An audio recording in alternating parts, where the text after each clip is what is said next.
이번 시간에는 파이썬 자료형 첫 번째 시간으로 정수와 실수 그리고 다양한 연산자를 소개해 드리도록 하겠습니다. 자, 여러분들 중에 정수와 실수 모르시는 분은 별로 없을 겁니다. 정수라고 하는 것은 수칙에서 소수점이 없는 것이죠. 예를 들어서 1, 그렇죠? 또는 2 이런 식입니다. 자, 실수는 소수점이 있는 수를 실수라고 하죠. 그래서 1.2, 2.3 이런 식으로요. 자, 우리 인간은 1과 1.0을 구분을 하지 않고도 그냥 1이라는 값이라고 판단할 텐데, 컴퓨터 같은 경우에는 이 데이터의 타입, 자료형이 굉장히 중요합니다. 그래서 정수만 받는 함수가 있고 실수만 받는 함수도 있어요. 예컨대 제가 지금은 아니고 나중에 리스트 설명할 때 range 함수에서 설명을 좀 더 자세하게 드리겠지만, range라고 하는 함수는 괄호 안에 정수만 넣어줘야 됩니다. 만약에 실수를 넣으시게 되면 에러를 반환합니다. 자, 그래서 우리가 프로그래밍을 할 때에는 정수와 실수를 구분하는 방법, 구분할 수 있어야 된다라고 강조하도록 하겠습니다. 자, 그러면 먼저 정수 5를 변수 a에다가 할당하고 한번 실행해 보도록 하겠습니다. 자, 이 코드는 이제 쉽죠. 자, 이번에 A의 클래스를 확인한다. A의 클래스는 인티저입니다. 자, 인티저라고 하는 것은 정수를 의미하는 것이고, 그리고 정수라고 하는 것은 소수점이 없는 수이다 입니다. 자, 인티의 속성과 방식을 한번 리스트로 반환시키면 지난 시간에 말씀드렸던 것처럼 이렇게 언더스코어로 시작하는 함수 속성과 방식이 많다고 했잖아요. 그런데 실제로 우리가 쓰는 것은 이렇게 영어로 시작되는 것들 위주로 많이 씁니다. 자, 그래서 얘네만 봐야 돼요. 자, 그런데 이거를 볼 수 있는 코드를 밑에서 한번 실행해 보도록 하겠습니다. 자, 위에 것과 확실히 결과가 달라졌죠. 자, 여러분들이 이 아래에 있는 코드를 이해하시려면은 몇 가지 공부를 하셔야 되는데, 그래서 지금은 그냥 이 코드를 돌린 결과만 보여드릴 것이고, 나중에 반복문까지 끝난 다음에 다시 한번 이것을 보시면, 아, 이게 그렇게 동작하는 것이었구나 라는 것을 알게 되실 겁니다. 일단은 지금 요 코드에서 여기 요 괄호 안에 들어가는 변수만 바꾼다라고 일단은 설명을 드릴 것이고, 여기 안에 들어가 있는 변수가 가리키는 객체, 그 객체의 데이터 타입에 따라서 여기에 출력되는 속성과 방식이 달라진다. 그것만 기억하시면 되겠습니다. 자, 그러면 이번에는 실수를 한번 해볼까요? 자, 아까 정수는 5였었는데 실수는 이제 5.0이죠. 자, 이렇게 5.0. 딱 이 뒤에 소수점이 있는 걸 봐서 여러분들은 플로트이구나 라고 생각하시면 됩니다. 자, 플로트는 이제 컴퓨터 같은 경우에는 0과 1 비트로 되어 있지 않습니까? 그래서 정수는 정확하게 표현할 수가 있는데 실수, 소수점 부분은 정확하게 표현하기가 어려워요. 그래서 부동 소수점, 여기서 부동은 움직이지 않는 게 아니라 둥둥 떠다니는 플로팅이 뜻입니다. 플로팅 이라는 의미에서 실수를 플로트라고 표현합니다. 부동 소수점. 이 부분에 대해서 조금 더 궁금하신 분들은 부동 소수점을 찾아보시기 바랍니다. 자, 그러면 플로트인 경우 여기에서 요거만 바꿨죠. 자, 플로트인 경우에는 클래스가 달라지느냐? 자, 확인했더니 아까하고 다르죠. 자, 아까하고 다른데 그러면은 요 부분을 복사해서 A와 B를 한번 같은 위치에서 비교해 볼까요? 자, 여기다가 A만 넣으면 되겠죠. 자, 보시다시피 같은 것도 있지만 다른 것이 더 많죠? 그렇죠? 얘 같은 경우에는 비트 랭스가 없고, 그렇죠? 콘주게이트는 같이 있는 것이고, 얘는 from hex, 뭐 그다음에 is integer, 뭐 real은 이제 실수를 의미하는 real이 되겠죠? 여기는 numerator, denominator. 자, numerator와 denominator 같은 경우에는 우리가 분자와 분모라고 할 수 있으니까 예컨대 5라는 값은 5 나누기 1 이런 식으로 표시할 수 있잖아요. 그래서 분자는 5, 분모는 1이 되겠습니다. 그래서 나중에 예컨대 A 점을 찍으신 다음에 뉴머레이터 이렇게 한번 실행해 보시고요.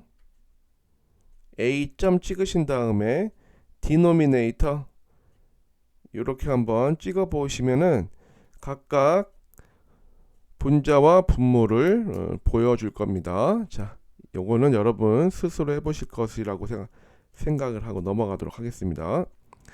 자, 산술연산자. 산술연산자는 수와 수를 더하는 겁니다. 자, 여기에서 우리 용어를 하나 더 잡아두고 가도록 하겠습니다. 자, 수하고 숫자는 조금 구분해서 쓰시는 것이 좋습니다. 수는 크기가 있는, 즉 차이가 중요한 1과 2 하나의 간격이 있죠. 2와 3 동일한 크기의 간격이 있죠. 이런 식의 수는 차이가 중요한 그런 변수, 그 데이터예요. 자료입니다. 숫자는 얘는 이렇게 문자라고 보시면 돼요. 따옴표를 해서 숫자는 차이가 없습니다. 숫자는 문자기 때문에 문자는 차이가 없어요. 같냐 다르냐만 있어요. 예를 들어서 여러분 남자를 1, 여자를 2 이렇게 표현한다고 치면 남자가 1이라고 하는 것은 이것은 1 대신에 남자를 의미하는 대문자 M을 써도 되고 여자를 의미하는 대문자 F를 쓰면 되잖아요. 그렇죠? 그러면은 이것은 차이가 없잖아요. 그렇죠? 같냐 다르냐만 있는 것이지. 그래서 수와 숫자를 구분해서 사용하시는 것이 좋다라고 말씀드릴게요. 자, 여기에 있는 이 플러스 연산자도 수에 대해서 쓸 때와 숫자에 대해서 쓸 때가 달라집니다. 일단은 이번 시간은 수에 대해서 쓰는 것만 알려드릴 것이고 다음 시간 문자열에서 이 부분도 보완해서 설명드리도록 하겠습니다. 자, 일단 변수 5가 가리키고 있는 값이 정수 5지 않습니까? 그래서 5 더하기 2를 하면 7 나오겠죠. 그 다음 5에서 2를 빼면 3이 되겠죠. 5를 곱하기 2를 하면은 10이 되겠습니다. 자, 그런데 이 아스테리스크 별 모양 기호를 2번 넣으면 거듭제곱이 돼요. 거듭제곱이라고 하는 것은 앞에 있는 요 값이 지수에 밑이 되는 것이고 뒤에 있는 값을 이렇게 지수가 되어서 5의 2승이 되는 겁니다. 그러면 얘는 25라는 값을 반환하겠죠. 일단은 여기까지 실행해 보도록 하겠습니다. 자, A에다가 2를 더했고요. A에다가 2를 뺐고 A에 2를 곱했고 자, 이제 거듭제곱입니다. 5의 2승이니까 5의 제곱 25가 되었습니다. 자, 이번에는 나누기인데요. 나누기가 크게 세 가지가 있습니다.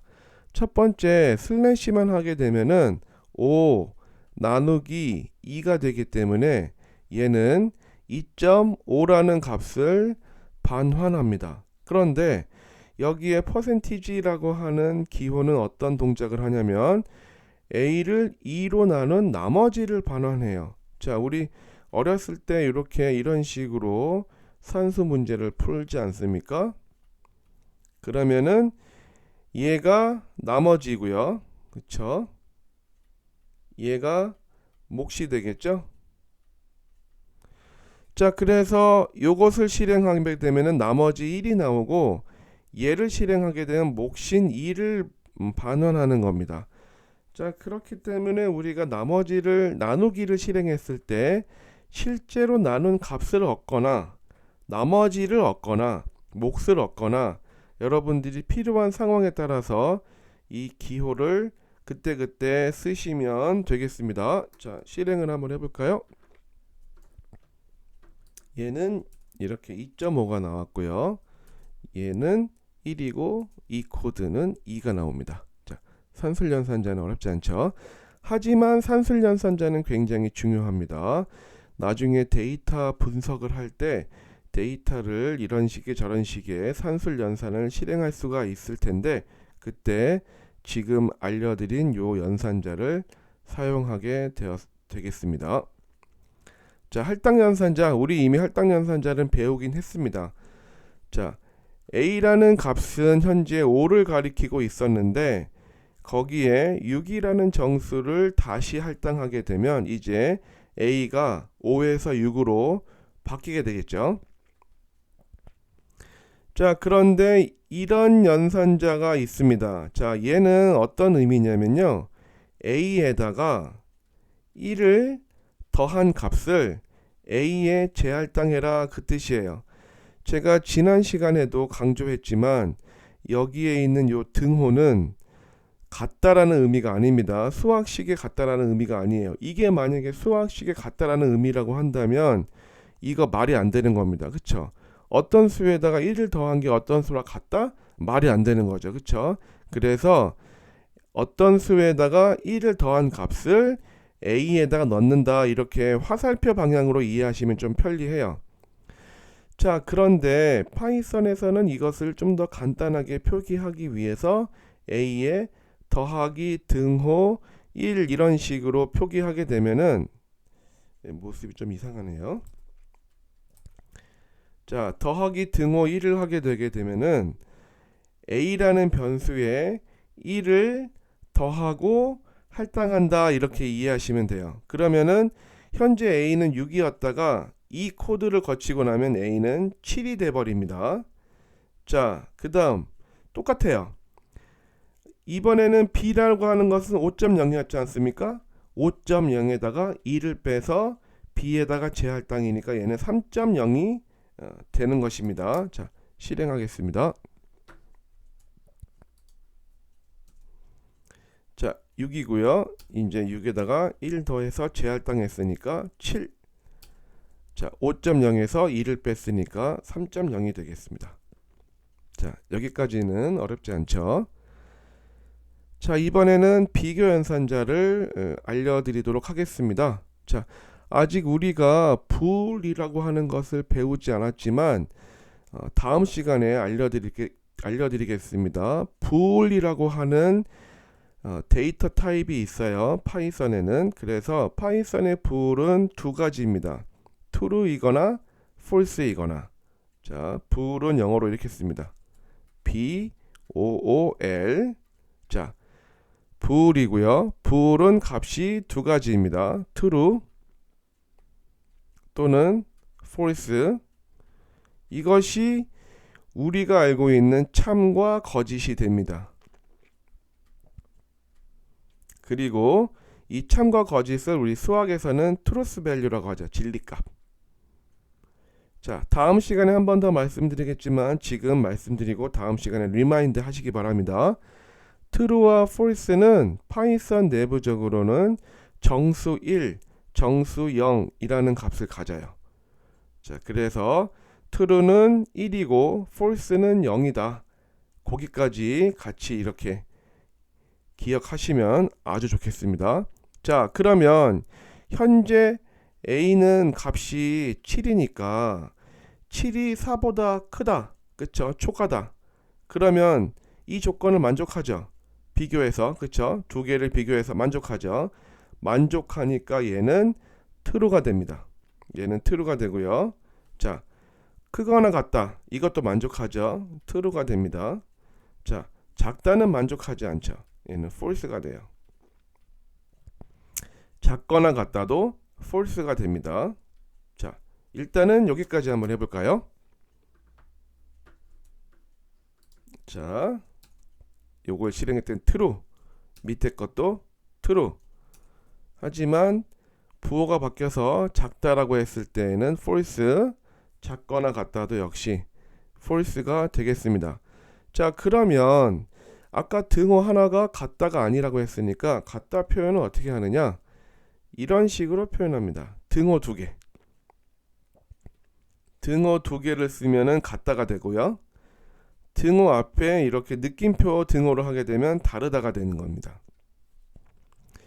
우리가 수학식으로 표시할 때 다르다 이렇게 표기하잖아요. 자, 그래서 여기 있는 이 사선 대신에 앞에 느낌표에다가 등호 추가했다 이렇게 이해하시면 조금 더 이해가 빠르실 겁니다.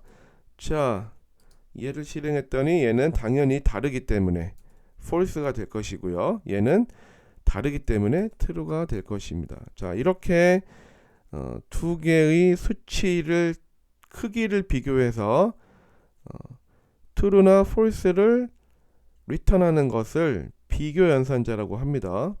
자, 이번에는 논리 연산자인데요. 논리 연산자는 어떤 개념이냐면,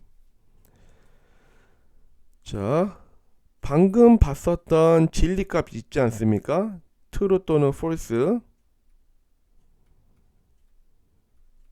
이렇게 진리값이 있을 텐데, 자, 진리값 사이에 예컨대 true가 있고 false가 있다고 해보겠습니다.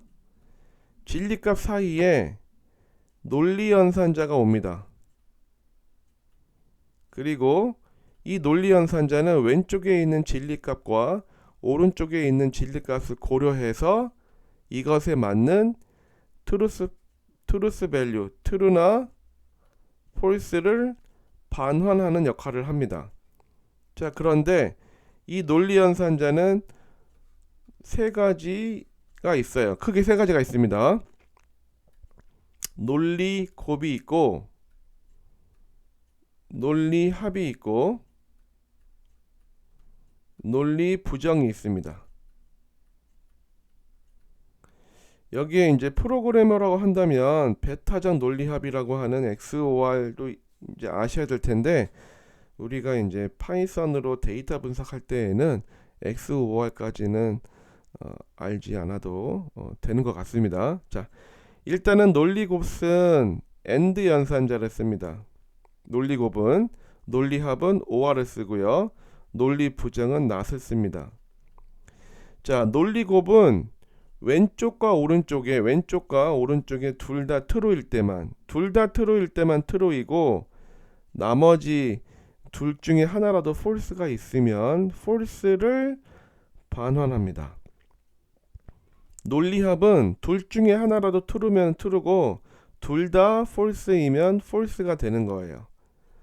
논리 부정은 true를 false로, false를 true로 결과를 뒤집어 줍니다.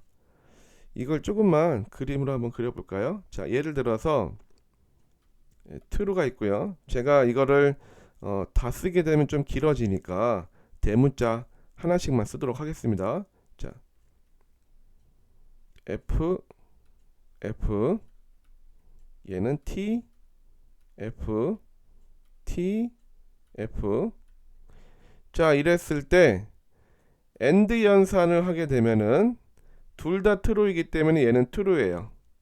그런데 OR 연산도 당연히 true가 되고요. 이번에는 얘는 false가 되고 얘는 true가 됩니다. 얘도 false가 되고 얘는 true가 됩니다. 얘는 둘 다 false가 돼요. 자, 그래서 왼쪽에 있는 진리값과 오른쪽에 있는 진리값이 이렇게 있을 때 그 두 개의 진리값이 모두 true일 때만 true가 되는 것이 and, 논리, 곱. 둘 중에 하나라도 true가 되면은 true인 것을 논리, 합. 둘 다 false이면은 뭐 어쩔 수 없죠. 자, 그래서 이것을 집합으로 표시하게 되면은 이렇습니다.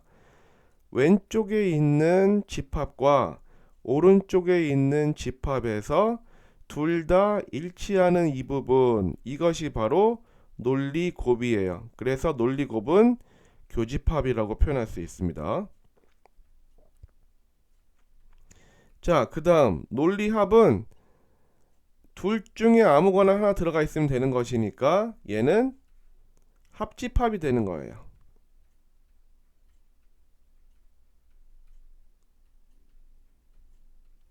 자, 그 다음 논리부정은 true와 false를 서로 뒤집어줍니다. 자, not 같은 경우에는 이제 여기서 요거 하나만 보겠습니다. 이거만 볼게요. true일 때에는 false가 되고 false일 때에는 true가 됩니다. 뒤집어주는 거예요. 그래서 not 같은 경우에는 이렇게 예를 들어서 자, 합집합인 경우에는 이 여기 안에 있는 두 개의 집합에서 서로 포함되는 아무거나 있으면 되는 거잖아요. 그 합집합에 대해서 여집합을 해버리게 되면 요 바깥쪽에 있는 이 부분 있지 않습니까? 여집합. 그렇죠? 그 여집합이 뭐가 되겠습니까? true가 false가 된 거죠. 그래서 논리 부정은 여집합이라는 표현을 쓸 수 있는 거예요. 자, 지금 이것은 나중에 데이터 분석을 할 때 굉장히 중요해집니다. 자, 그런데 안타깝게도 우리가 나중에 데이터 분석을 할 때 넘파이나 또는 판다스의 시리즈, 데이터 프레임 이런 것들을 이용할 때에는 여기서 지금 소개해드렸던 and, or와 not을 쓸 수가 없어요. 이것 대신에 어떤 것을 쓰느냐? ampersand, bar, tilde, 물결 모양의 tilde입니다. 요 세 가지를 씁니다. 자, 그래서 여러분 지금은 요거를 아실 필요가 없지만 나중에 제가 if 조건문이라 반복문 같은 거 할 때 또는 아주 나중에 넘파이와 판다스를 강의할 때 그때 다시 한번 소개해 드리도록 하겠습니다. 지금은 논리곱이 무엇인지, 논리합이 무엇인지, 논리부정이 무엇인지 그 정도만 아시면 되니까 요것만 간단하게 코드로 보여드리도록 하겠습니다. 자, 현재 A라고 하는 값은 정수 7을 가리키고 있었고요. B는 실수 3.0입니다. 따라서 얘는 true이고 얘는 false가 되겠죠? 자, 한번 해볼까요? 자, 그럼 이 상태에서 왼쪽에 있는 것은 true이고 오른쪽에 있는 것은 false니까 당연히 얘를 실행하게 되면은 false가 되겠죠. 자, 만약에 이번에 요걸 복사에다가 붙여놓고 자, 얘를 이런 식으로 하게 되면 그러면 그 전에 요것도 먼저 보여드릴까요? 자, 요거를 복사해서 여기다가 이것을 방향을 바꿔주면 이번에는 둘 다 true가 되겠죠? 둘 다 true이니까 밑에 있는 것은 당연히 true가 되겠죠. 그렇죠? 그래서 논리곱은 둘 다 true일 때만 true, 그렇지 않은 경우에는 false가 된다 라고 설명을 드리겠습니다. 자, 논리합은 둘 중에 하나가 true이면 true가 돼요. 자, 얘는 true였고 얘는 false였으니까 논리합을 했을 때는 얘는 당연히 true가 되겠죠. 자, 그럼 이번에도 요것도 한번 해볼까요? 자, 이 부분을 아까 요 부분을 복사에다가 둘 다 false인 경우를 한번 확인해 보겠습니다. 자, 그러니까 이번에는 A의 방향을 바꾸면 둘 다 false가 되겠죠? 그렇죠?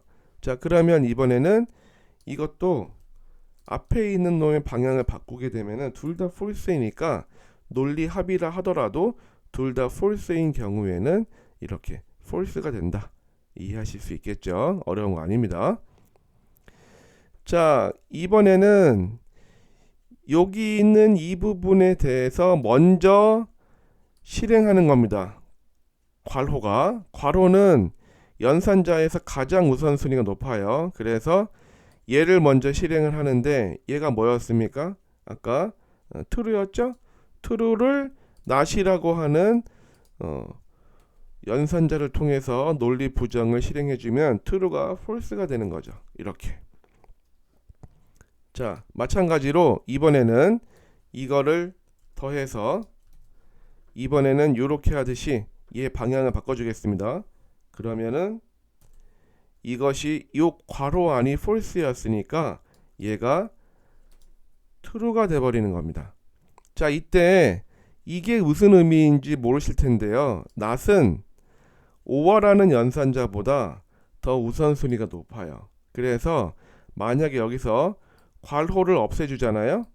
괄호를 없애주면 어떤 일이 벌어지냐면은 이 or를 실행하기 전에 얘를 먼저 실행해 버립니다. 자, 그러면 얘는 false였으니까 false를 뒤집어지면 true가 되겠죠. 그렇죠? 그 다음에 그리고 나서 얘 같은 경우에는 false니까 이 true하고 false하고 or를 하게 되면은 true가 됩니다. 자, 한번 해볼까요? 좀 어려운 얘기긴 한데 위에 거를 복사해서 여기에 괄호를 없애버리게 되면 이런 식으로 true가 됐죠. 그런데 만약에 or 대신에 and를 쓰게 된다. 그러면은 false가 됩니다. 왜냐? 얘가 true이고 얘는 false이기 때문에 그래요. 좀 복잡하죠. 자, 그래서 여러분들이 지금까지 제가 소개시켜 드렸던 비교 연산자와 논리 연산자의 그런 구조를 잘, 동작의 원리를 잘 이용하시면 나중에 조건문이라든가 또는 반복문, while 반복문 같은 것들을 쓰실 수가 있게 되겠습니다. 자, 이번 시간은 여기까지 하도록 하겠습니다. 감사합니다.